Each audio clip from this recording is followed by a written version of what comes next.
welcome everybody out to the first session of our Energy Bootcamp series. This is currently intended to be a 6-session boot camp. We're going to roll out a new kind of session every 2 to 3 weeks on various topics of interest to many of our energy clients.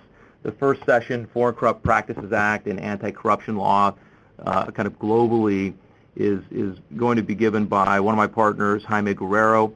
I can give a little introduction on him in a second. We've got, see if I can advance the slide here. Perfect, there we go. So my name is Jeff Atkin. I'm a partner in the energy group at Foley and the chair of the solar energy team. This Jaime is a partner in our government enforcement and compliance group, and he's also a member of the Latin America practice and focuses on FCPA Act and sort of similar investigations, both domestically and internationally. Myself personally, I've spent lived for approximately 3 years in Mexico and Central America, and had siblings of mine and my family who've lived from Chile to Costa Rica, Argentina, Austria, Russia, and Japan. And so for as long as I can remember, with family members and just myself doing business abroad, this particular area has been an area that's been growing and a concern for U.S. businesses and U.S. citizens or other companies that have U.S. ties or U.S. nexus. Jaime himself, I've known him for several years out here. His team has a pretty extensive team with particular expertise in Latin America. They conduct investigations both in Spanish and in English, and have a team that regularly, Jaime, you could probably give a minute on that, but that travels and has been pretty active on some of the bigger cases down in Mexico.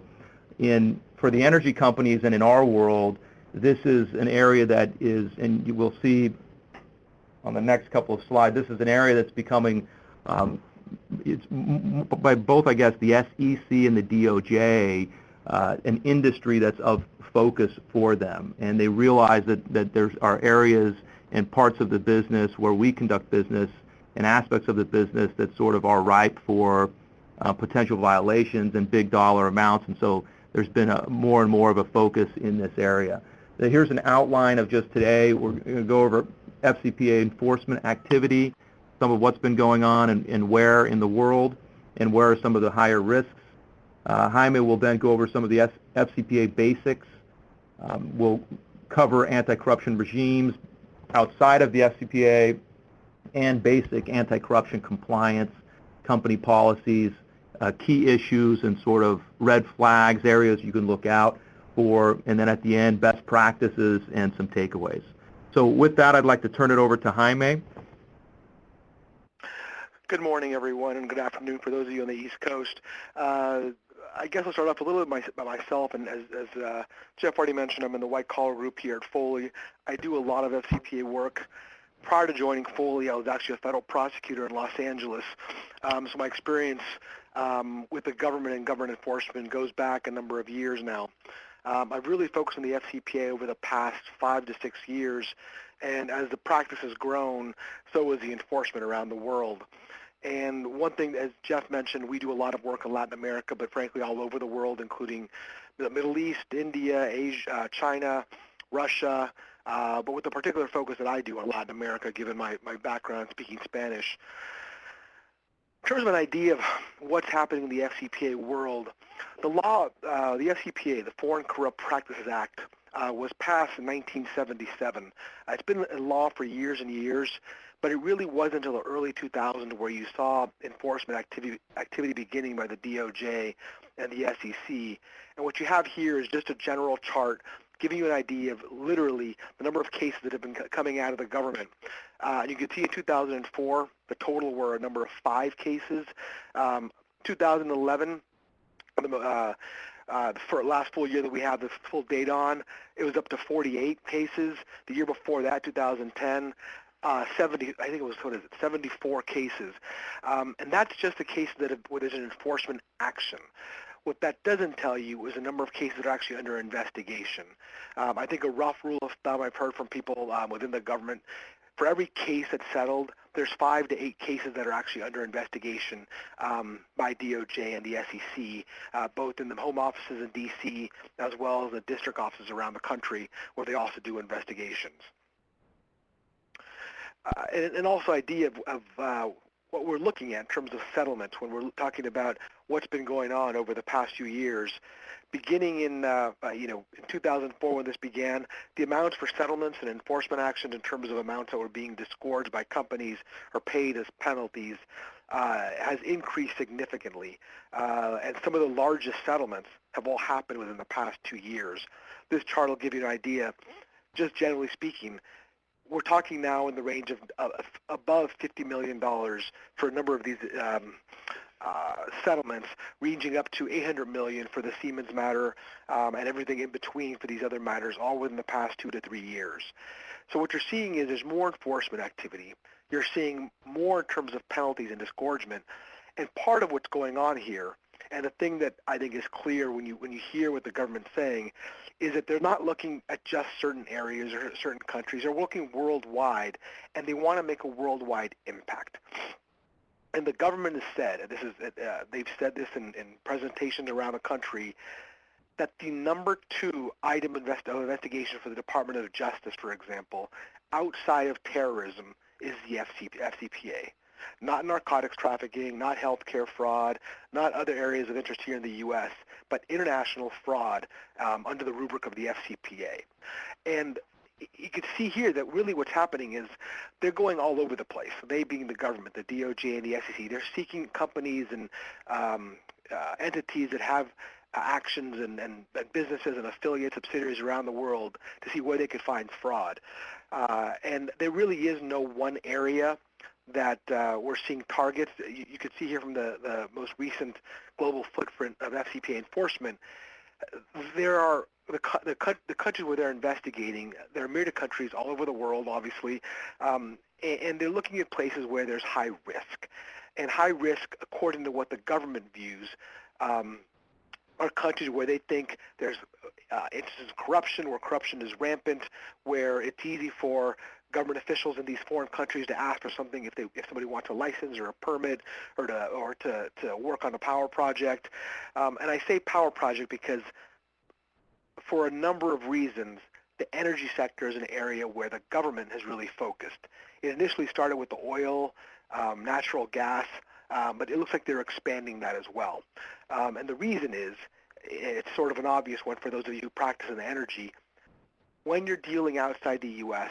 in energy projects, you're typically dealing with government officials and other government agencies because across the country, across the world, most power is at least in most countries, somewhat either quasi-governmental or governmental in nature.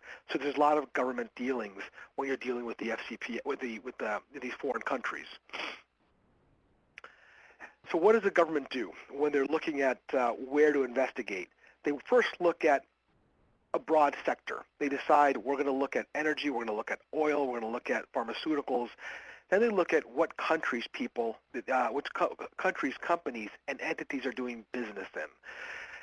There is a global index that's run by Transparency International. It's called the Corruption Perception Index.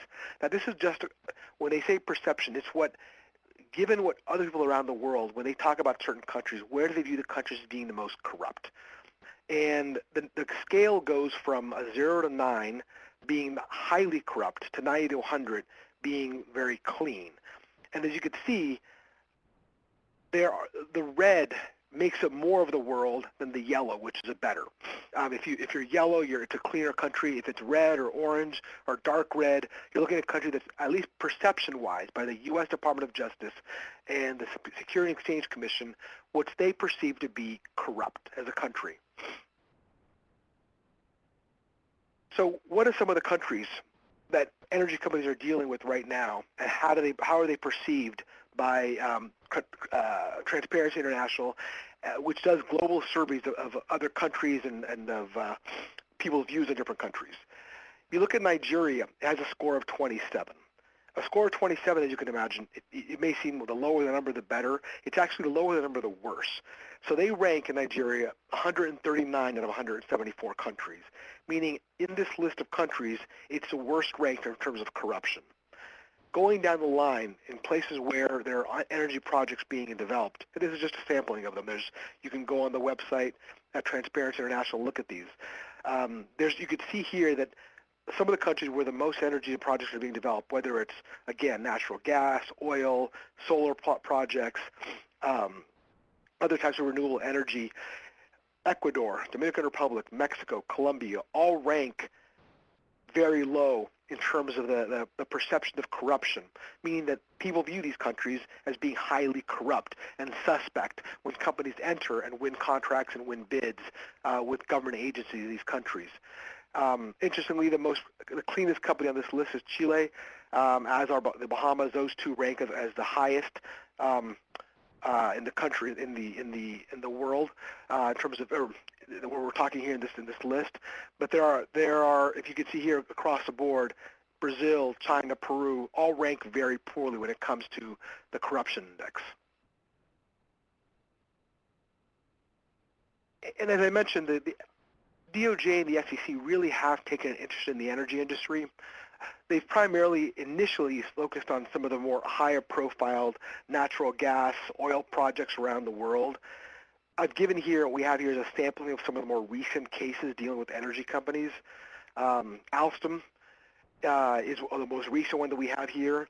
In April of this year, the DOJ announced charges against an Alstom sales representative and Alstom's former VP of U.S. sales with bribing officials of Indonesia's state-owned power company to help Alstom win a contract for the Tehran power project. The prosecution is ongoing. What's important here, again, is, as I mentioned earlier, the reason why the government really looks at energy as a place where they can investigate is because typically these third parties, these energy companies, are dealing with government entities. And here, for example, in Indonesia, it was a state-owned power company.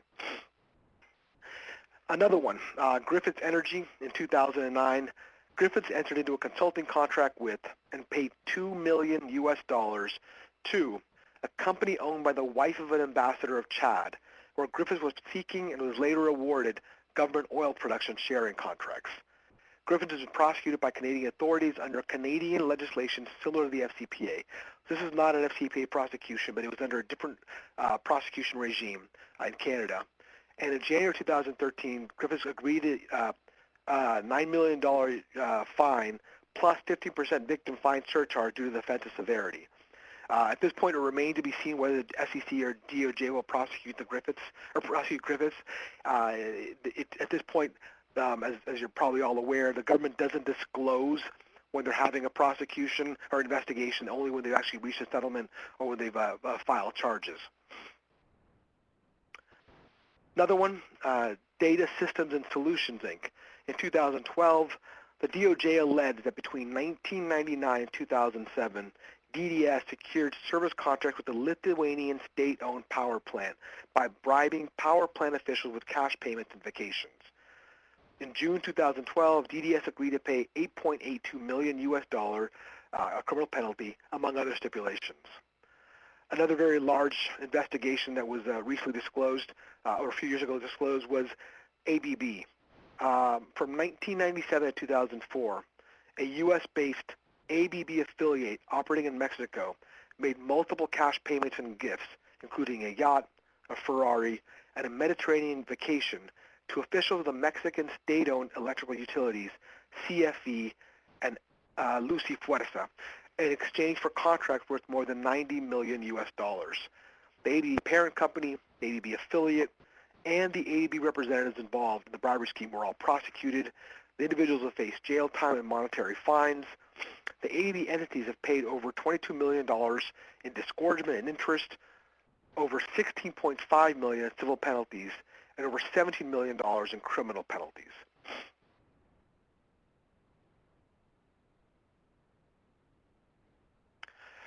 So what is the FCPA? We'll go over some of the prohibitions and some of the essential elements just so we all know what we're talking about here. The FCPA has two main components. One is the very basic anti-bribery provisions. This is the one where you obviously, the FCPA prohibits the payment of anything of value to a foreign official for the purpose of retaining or obtaining business. The second is the books and records and internal control provisions. So, anti-bribery violation provisions. They apply to domestic concerns. That includes private companies, LLCs, etc., and U.S. citizens. It applies to issuers, basically public companies, and any person who, while in the U.S., commits an improper act, including non-U.S. citizens. It also covers payments made by third parties with knowledge that the payment would be used to fund FCPA illegal activity. And it has extraterritorial jurisdiction. So what is prohibited under the anti-bribery provision? It is the paying or offering to pay anything of value, directly or indirectly, to a foreign official or to any other person while knowing that all or part of the thing of value will be paid or offered to a foreign official, corruptly, for the purpose of influencing the official in some official act or to secure any improper advantage in order to obtain or retain business. What is anything of value? The examples include cash or cash equivalents, gifts, travel expenses and or payment of personal expenses, services, golf outings or other entertainment, charitable donations, medical treatment, loans, jobs for relatives. And I can tell you as a practitioner in this area, we've seen all of these across the board, across the world. What you're seeing more often than not now, unlike the typical example that you see in the first slide that we showed you of giving cash, you don't see that much anymore. What you're seeing now is other methods of reimbursing foreign officials. The idea of giving, let's say, and this is a true example, a Mercedes-Benz with a trunk full of cash, that doesn't happen anymore. It did happen previously. What you're seeing now is money being funneled to third-party companies that are either owned indirectly or directly by foreign officials in order to get to foreign officials some funds. You're seeing jobs being given to foreign officials' children, their brothers, their sisters.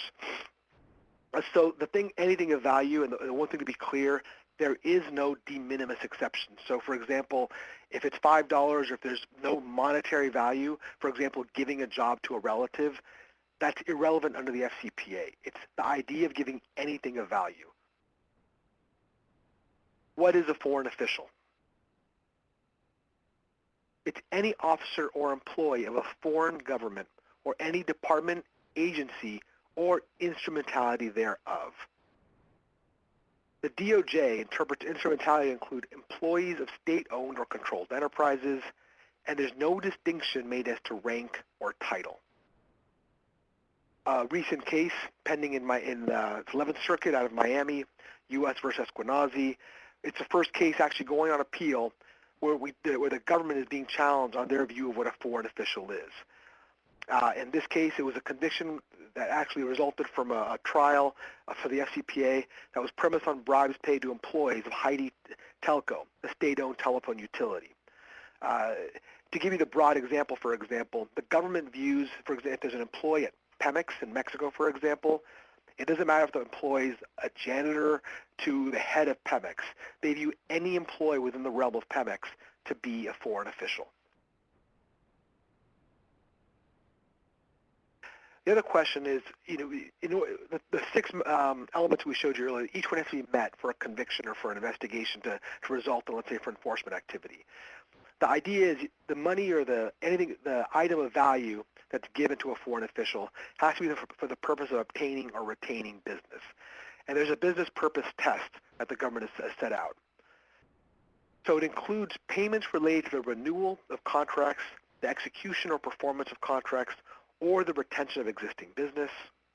Examples from the DOJ and SEC: winning a contract, influencing procurement process, circumventing import rules, gaining access to non-public bid tender information, evading taxes or penalties, influencing enforcement actions or litigation, obtaining exceptions to regulations, avoiding contract termination.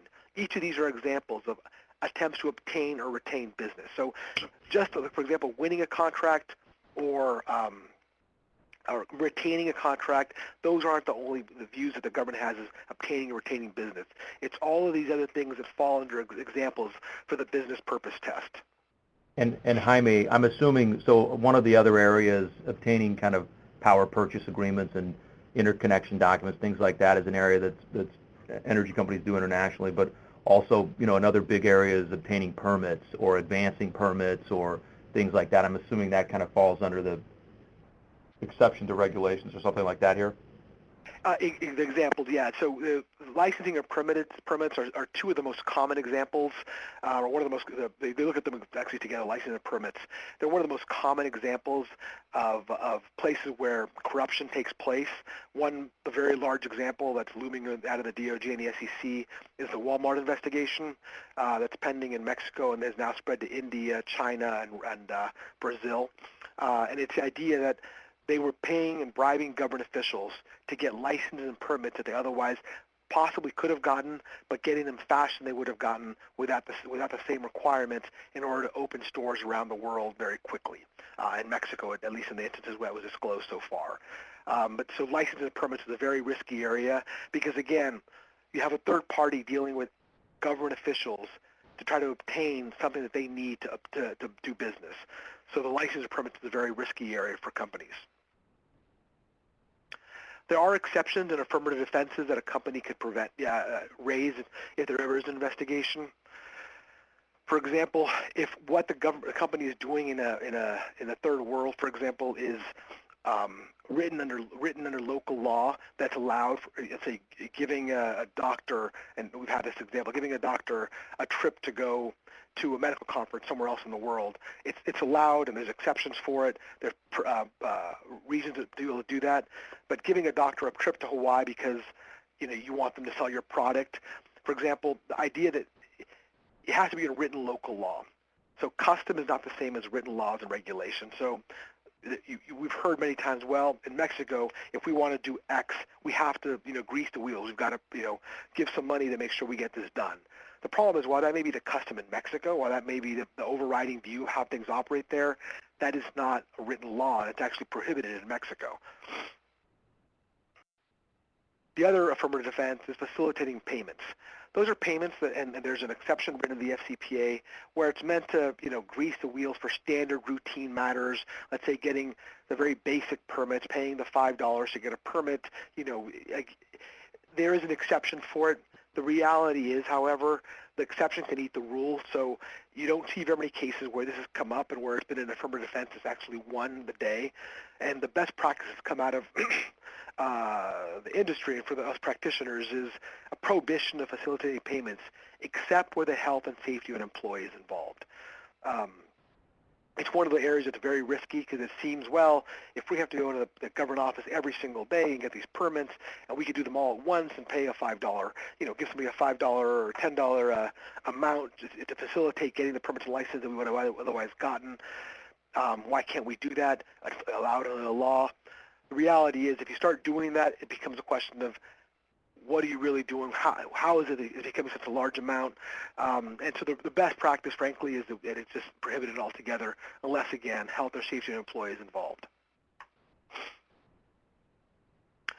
There's also an exception for reasonable and bona fide expenditures directly related to promotion or demonstration of product or services or the negotiation, execution, or performance of a contract. Examples include travel and expenses to visit company facilities, travel and expenses for training, travel and expenses for meetings. And before I go to the next, this is the common example here that we have is, for example, you want to bring a government official to your plant, let's say it's in Minnesota. You want them to see the process of how you develop solar panels or how the gas turbine that you're going to be using to run their energy plant. Bringing them to Minnesota, flying them there, putting them in a hotel, giving them food while they're there, sending them back to their country is all allowed and permitted under the FCPA. It's when it goes beyond that. When on their way to Minnesota, for example, they stop in Florida and go to Disneyland and Disney World, and it's paid for by the company. Or when there's extravagant dinners or entertainment that's lavished on the foreign official while in the U.S., that's what's prohibited. So there's a fine line that has to be drawn, and you have to be careful with this, but there are exceptions where it's reasonable and bona fide expenditures. Some of the safeguards that the DOJ and the SEC have listed: for example, do not select officials who will participate or use predetermined criteria, pay costs directly to vendors, do not advance funds to participants or pay cash per diems, limit expenditures to those necessary and reasonable, ensure expenditures are transparent on both sides, do not condition payment of expenses on actions by officials, obtain written confirmation that payment is not prohibited by local law, and accurately record expenses. These are some of the penalties for violating anti-bribery provisions. There are both criminal penalties, civil penalties, as well as disgorgement. Disgorgement meaning giving up whatever profit was earned by giving the bribe or the thing of value to a foreign official. As you can see, for entities, it can be up to $2 million per violation. For individuals, up to $100,000 for criminal. Civil, up to $10,000 for business entities and individuals.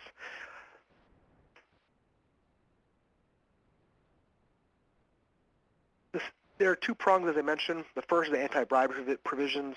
The second is the accounting and internal control provisions. Now, this provision only applies to issuers. These are publicly traded companies or companies which have reporting requirements with the SEC. If they do have, if it is an issuer, if a company is an issuer, they must maintain accurate books and records that reflect in reasonable detail, accurately and completely, transactions and asset dispositions. The company must establish effective systems of internal control, accounting controls. It must be under GAAP standard. And accounting controls apply to foreign affiliates and joint venture partners, depending on the issuer's voting power. You don't need evidence of a bribe in order for a books and records violation to occur. Unrecorded facilitating payment will violate the books and records provisions of the FCPA, even though that may qualify under an exemption in the anti-bribery section of the FCPA. A common example that would fall under violation of the internal control provisions and accounting provisions. An individual sales representative could take a foreign official out to a lunch or dinner as long as it's reasonable. It's permitted, let's say, under local law.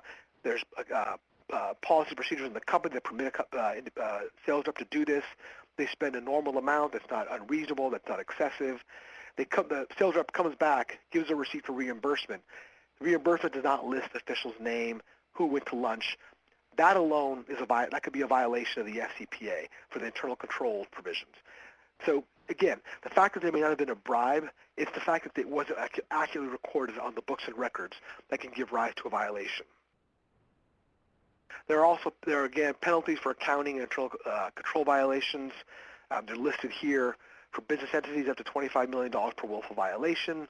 For individuals, fine up to $5 million, and/or prison sentences of up to 20 years for willful violations. There are additional fines listed here, civil penalties. I won't go over them in detail, but just understand that there are violations both for the anti-bribery provisions and the internal controls and accounting provisions.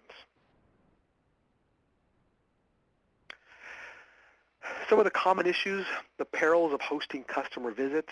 And when we say common issues, these are the things as practitioners and looking at what the settlement enforcement actions are with the government, both the DOJ and the SEC, you see repeatedly the types of things that come under scrutiny and end up getting resolved by the government in terms against the company. One of the obvious one is hosting customer visits. So question to ask: when you're going to host a customer visit, and for example, the customer here being a foreign official, are any of the visitors foreign officials under the FCPA's broad definition of that term? Is the entire trip for the purpose of promoting the company's products or services or in connection with the execution or performance of a contract? Are the proposed expenses proportionate and reasonable in relation to the company's business purpose for inviting the foreign officials? How are the foreign officials' expenses being paid? Who within the company is approving the trip? Is that person sensitive to the FCPA issues? And are the expenses accurately described and recorded on the company's books and records? These are the kind of questions For a company, one must ask before inviting someone to come back to your plant or to visit your manufacturing facility. It's become such an issue that the FCPA is such a large area of enforcement now for the DOJ and the SEC. Last year, they issued a resource guide for the first time discussing the FCPA. They've given some guidance regarding gifts, meals, and entertainment. One of the things they've mentioned is that a small gift or token of esteem or gratitude is often an appropriate way for business people to display respect for each other. Some hallmarks of appropriate gift giving are when the gift is given openly and transparently, properly recorded in the giver's books and records, provided only to reflect esteem or gratitude and permitted under local law. Items of nominal value, such as cab fare, reasonable meals, entertainment expenses, or company promotional items are unlikely to improperly influence an official, and as a result are not, without more, items that have resulted in enforcement action. The larger or more extravagant gift, however, the more unlikely it was given with an improper purpose. So DOJ and SEC enforcement cases that have thus involved single instances of large extravagant gift giving, as well as widespread gifts of smaller items as part of a pattern of bribes. Thus, companies may provide meals and entertainment if in good faith, without corrupt intent, with no expectation of a favor, must be directly related to legitimate business purpose, must be reasonable in value. Best practice should be in accordance with generally accepted business standards, no cash or equivalent. Company personnel should be in attendance and should be properly documented. One other area of a common issue for the FCPA is using third parties as intermediaries. So the FCPA expressly prohibits improper payments made through third parties. What the government and DOJ, the SEC are saying is you can't use a third party to do something you can't do yourself, you being the company.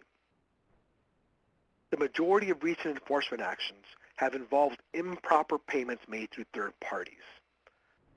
Regulators should not need to prove that a third party acted on the company's direct orders or even that a company actually knew the intermediary engaged in prohibited conduct. Most enforcement actions have involved allegations of actual knowledge, however. Willful blindness constitutes knowledge. An example is Eli Lilly, a disclosed action in 2012. Eli Lilly ended up paying $29 million. The reason why they were investigated and prosecuted, there were allegations of various payments made by agents and distributors in China, Russia, Brazil, Poland. According to the SEC, Eli Lilly and its subsidiaries possessed a check-the-box mentality when it came to third-party due diligence. Companies can't simply rely on paper-thin assurances by employees, distributors, or customers. They need to look at the surrounding circumstances of any payment to adequately assess whether it could wind up in a government official's pocket. Another example, Oracle in 2012 paid a $2 million SEC settlement. This regarding India, its subsidiary and distributors. What's interesting here is that there's no allegation of bribes actually paid. There was just a claim that slush fund that was set up could have been used to pay bribes. That in and of itself was enough to result in a $2 million settlement by Oracle. Another example of the use of third-party intermediaries and the risks involved, Halliburton, 2009. KBR, a former sub, was part of a JV to develop a liquid natural gas facility in Nigeria. The JV hired 2 agents who paid bribes to Nigerian officials. The SEC internal controls, books and records charges against Halliburton were premised on the fact that Halliburton exercised control and supervision over KBR, which had control over the JV. Halliburton's performed inadequate due diligence on the agents hired by the JV, and Halliburton derived an economic benefit from contracts secured by the joint venture. So again, this is a third party 2 levels removed. You have Halliburton in the U.S., KBR, the sub, who's part of the JV. The JV itself hired the agents. The agents were the ones who paid the bribe. That was in and of itself enough to bring charges against Halliburton for the actions of its subs and these third-party agents. So when engaging third parties, some of the issues to look at: appropriate due diligence inquiry to expose any potential red flags. Suggested due diligence should be risk-based. The relationship should be memorialized in writing, and contracts should include anti-corruption reps and warranties, audit rights. Payment mechanisms should be transparent and traceable. There should be no cash. The commission payment should be reasonable and customary. So when engaging third parties, according to the DOJ and the SEC, this is what should be done by companies. Some of the red flags.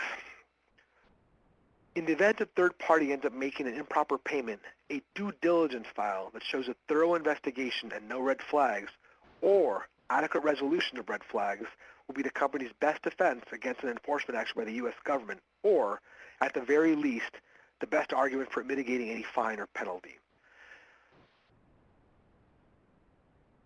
So what are some of the third-party red flags that companies should be aware of when dealing with third parties in other countries? Excessive commissions, unreasonably large discounts, consulting agreements that include only vaguely described services, a third party is in a different line of business than that for which it was engaged, the third party is related to or closely tied to a government official. Some examples of this, for example, in some of the matters we've seen an invoice coming in from a third party that says consulting services for the month of June 2011, $50,000. The next month, consulting services for July 2011, $48,000, with no description of work being performed. That's one of the red flags when looking at it and doing due diligence to determine whether or not this company is actually doing something. This third party is doing something for the company. Another common example: the third party became involved in an express request of the foreign official, or the third party, the shell corporation, incorporated in offshore jurisdiction, and the third party requests payment to offshore bank accounts. The first one, which is a third party became involved with an express request of a foreign official, is a common thing we see in the FCPA world and in dealing with enforcement actions. You have foreign officials saying, you want to win this contract, that's fine. Let's say you win it. I want you to use this construction company, for example, to help you construct a power plant or build a store or move your pharmaceuticals in this country. In many instances, without the knowledge of the company, this third party is actually either owned or operated or somehow influenced by the foreign official, or they somehow get a kickback from this third party. Another common example, common issue that's come up, and they're numerous all over the world in terms of enforcement actions, are charitable contributions. Companies may provide gifts or contributions to charities if in good faith, without corrupt intent, and with no expectation of a favor. Even though payment is not made directly to a government official, if the contribution is urged by officials a quid pro quo for business or approval, it could be a violation. Some examples in Poland are Eli Lilly and Sharing Plow. Eli Lilly we mentioned earlier. The facts that disclosed in the SEC settlement and the DOJ settlement was that Eli Lilly was making donations to this charitable organization, which was operated by the wife of a government official, and ultimately the money was actually theoretically going from the wife to the husband. So therefore, they were just using this charitable organization to launder the money going to the government official. When doing charitable donations, some of the best practices include doing due diligence before any charitable contributions, special care with government officials' position with the charity. There should be public disclosure of contribution, and following donation, confirmation the donation was used for intended purpose. Some of the common issues for mergers and acquisitions. Many recent FCPA enforcement actions arose in context of M&A due diligence. For example, in 2012, a settlement that by Pfizer resulted as part of an M&A with Wyeth. It stresses the importance of pre-acquisition due diligence. There's no attribution to Pfizer for Wyeth's conduct versus attribution to Pharmacia. Pharmacia was the company that was doing the bribing. The difference, Pfizer's extensive review and its efforts to integrate Wyeth into Pfizer's internal controls was helpful when arguing that they shouldn't face a huge fine or penalty. The use of a risk-based approach to due diligence from the Wyeth transaction. DOJ's apparent recognition that companies have limited resources and that extensive due diligence might not always be appropriate. It reemphasized the importance of a basic FCPA risk assessment. Due diligence under an M&A context should include evaluation of target company's compliance program, the evaluation of contractual arrangements with third parties, evaluation of contracts, evaluation of distributor and joint venture arrangements, and following up on any red flags that are found. So for example, if there is M&A, due diligence performed, and let's say there's a red flag that comes up with a third party, brushing under the rug and ignoring it is the wrong thing to do in an M&A. Instead, there should be a thorough review of the red flag to ensure that there are no risks there for the company when doing the acquisition or entering into a joint venture, for example. And there should be a plan to integrate compliance programs. The obvious is look beyond the target's financial statements. The existence of an improper payment, even prior to the effective date of their agreement, can expose the acquiring or partnering company to an enforcement action based upon knowledge and benefit from past payments. And the DOJ FCPA opinion procedure release number 08-01, issued in January 2008, establishes best practice due diligence steps. In addition to the FCPA, corruption generally across the United States, when bringing enforcement action, the DOJ and the SEC don't just rely on the FCPA. They look at the Travel Act, another method of reaching commercial bribery, Control Components Incorporated, CCI, as an example of that. There was a simultaneous charge under both the FCPA and the Travel Act. The Travel Act violation was based upon California's anti-bribery law. The indictment in that case alleged payment of $1.9 million to officers and employees of foreign and domestic privately owned companies. It is unclear whether the government will go after violations that are purely to private companies, but the possibility is there that even purely private bribes could result in substantial fines and penalties. Moreover, bribery can have non-FCPA complications. Bribery can violate the mail fraud, wire fraud, and RICO statutes, and depending on how conducted, could violate the false statement statute. Moreover, U.S. law isn't the end of the story. Facilitating payments, even if legal under U.S. law, will violate local law. Moreover, bribery of private properties may violate local law. For example, Article 164 of the Chinese criminal law is an example of bribes in the violation of a local law, potentially raising enforcement action in those countries. In addition to the FCPA, there's a UK Bribery Act that was passed in 2010 and went into effect in 2010. It prohibits active bribery, the paying of bribes, passive bribery, accepting bribes, and failure of commercial organizations to prevent bribery by associated persons. A relevant commercial organization is a company that's incorporated in the UK under UK law, corporate entities that carries on a business or part of a business in the UK. There is an affirmative defense, which is adequate procedures. However, there are some key differences between the FCPA and the UK Bribery Act, and they're important.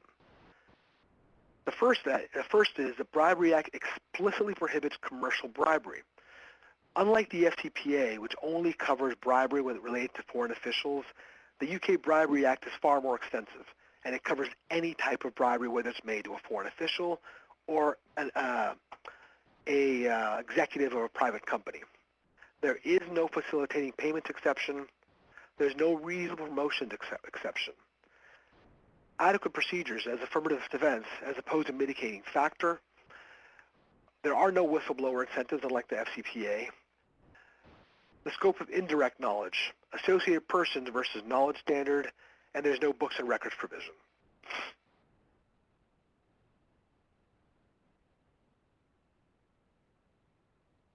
There are a number of global anti-corruption, in terms of global anti-corruption enforcement, there are a number of instances where there's been parallel actions, where it's not just the U.S. that's doing enforcement action.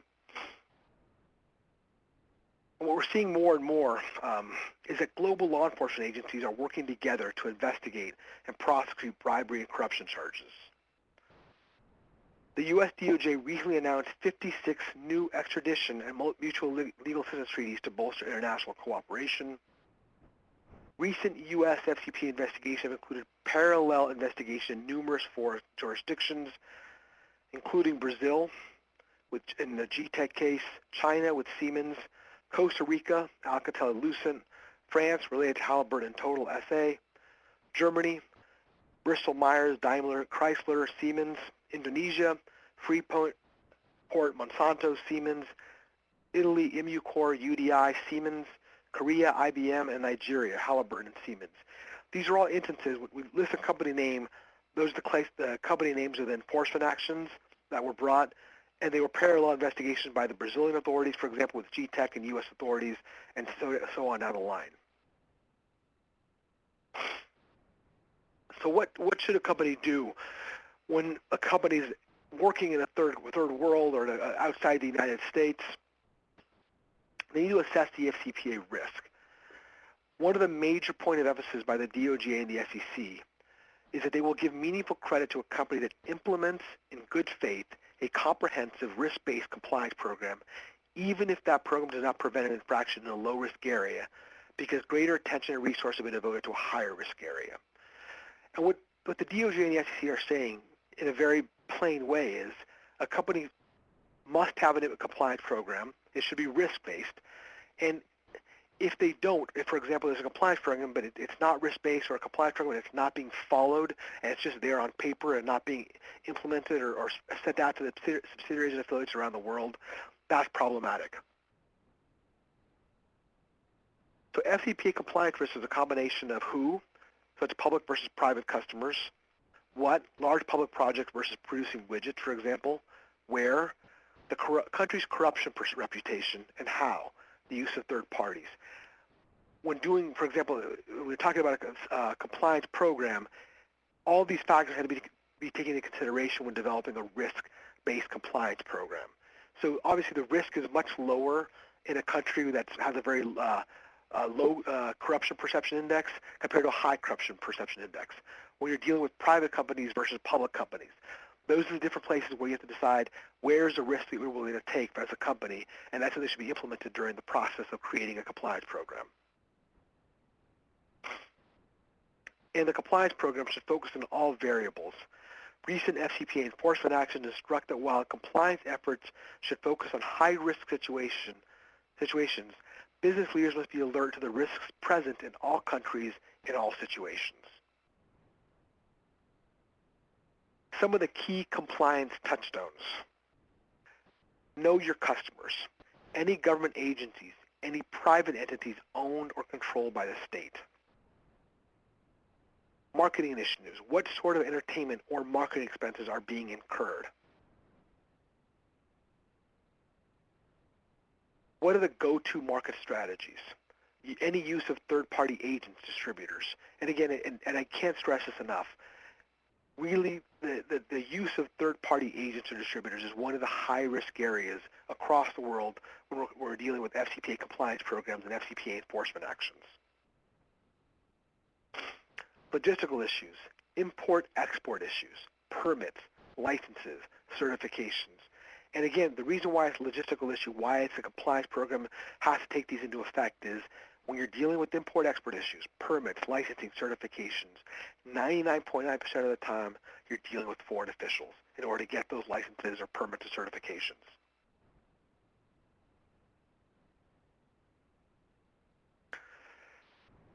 Some of the best practices, in light of ever-increasing government enforcement, companies need to implement and monitor anti-corruption compliance programs. So implementing it, having it on the books isn't sufficient. It has to be monitored. There has to be periodic training of employees, both for the current employees as well as new employees that enter a company. An anti-corruption compliance program can mitigate exposure for a company and for individuals. And effective compliance programs can also act as defense under the UK Bribery Act and as a mitigating factor for purposes of sentencing under the U.S. sentencing guidelines. Jeff? All right. Thanks, Jaime. So we've got a few minutes at the end here, and I should have mentioned, I guess, at the beginning, before we get into Q&A, I want to walk through a couple takeaways, but if anyone has any questions, they can submit them on the internet there in the little box for Q&A, and then when we get to the Q&A section in a couple of minutes, we can go over those. If you have any other specific questions, you can also just submit those to Jaime, myself, or Zuleika, and we can follow up and answer those questions for you after the conference as well. So on the last slide, the takeaway slide here, just wanted to run through a couple of points in an offer. So as Jaime mentioned, having a compliance program in place is sort of the low-hanging fruit. That's really the easiest thing that you can do to give yourself some protection and some defenses. And it's one of those areas where, although there are forms and things like that, it's one of those documents that does need to be tailored to your specific company and your needs. So why you don't want to not have a program in place, the companies should have a compliance program in place. You also don't want to have a program in place that's not followed. So that's why it's important that it really matches up with how the company is doing business, with how the executives and management are interacting with the folks on the ground, so that you can tailor it and so that it can be followed and actually be used as a defense. Now, we've seen, and Jaime and myself have gone through, and fortunately in this particular energy space have had the opportunity to go through a number of compliance programs and tailor them to companies. And there's sort of a wide spectrum of compliance programs. There are very, very complex, detailed, down to the dollar, what you can do and can't do precisely, where you can go to dinner, where you can't go to dinner, and things like that.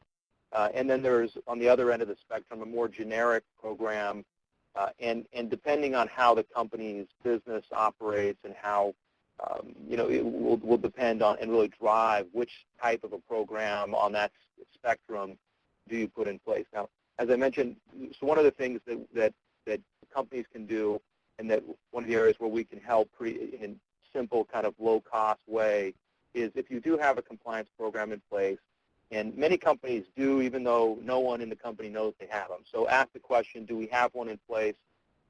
And if there is a compliance program in place, we can take a quick look at that and see if it, from a compliance, anti-corruption perspective, does it have the right kind of procedures and policies in there. This can be done very simply, or it can also get a little more complex depending on how the company wants to do it. But we can take a look at that in a pretty simple, low-cost way. If there's not a program in place, usually with a 30-minute telephone conversation and maybe a meeting, we can help you guys put in place a compliance program that's tailored to your company. And that's something that's been implemented, and we've had several companies in the energy space, in particular developers and contractors who've been moving to emerging markets in Latin America and Asia, who have implemented this exact type of program, something that they can follow, that's not too stringent, but that protects them and is risk-based. And then the third area is regular training of employees. That's pretty important. And this can also be an area where you can leverage some of the past kind of experience and use that we've had. I know Jaime has conducted a few of these training seminars for some of our energy clients, and it's in a very simple, easy approach. You can use various internet or webinar kind of measures, but it's important to have that training, to have on record that you've done it, implemented from the company's perspective and from the officers and executives' perspective. They're doing their job effectively to train their employees. We had one client that recently did this with us, and we did a webinar to their employees across the globe. And they had, I don't know exactly what the list was, but it was a dozen different countries that had dialed into it to go through it. A simple webinar, effectively hit those training, matches up with their policy. So that's sort of the takeaway or the offer, the to-dos, if you will, from this this webinar. So I want to thank everybody for joining. We do have, just as a matter of some housekeeping, if you are in New York or New Jersey or applying for CLE in those two states, you do need to fill out the attorney affirmation form that is on the link there on the slide under the materials section, and you'll have to put in a code for that. The code is four letters, S as in Sam, D as in dog, L, and then Q. So SDLQ. Put those in. If you need that later, you can also email us, and we can get that form for you. We'll send out in the next couple of days, actually, the lineup for the following boot camp sessions. I hope this was helpful for the group. Again, as kind of mentioned, we will, any Q&A that is or kind of specific questions that any of the participants have, Jaime and myself were more than willing to answer those. How we've done it in some of the other webinars is if you can just submit them as an email, we can get back to you just kind of on a one-by-one basis as needed on that front. And then, we look forward to seeing you at future webinars. And Jeff, Thank you very much. this is like sorry about the code. There was a little bit of confusion on my end. It's actually the number 8, not the letter S. So the New York and New Jersey code is the number 8, D as in David, L as in Larry, and the letter Q. And if anybody needs any more information on that, you can send me an email at zrahim@foley.com. Thanks a lot, Becca. Thanks, Jaime. Thank you very much, everyone. Ladies and gentlemen, this concludes today's conference. We thank you for your participation.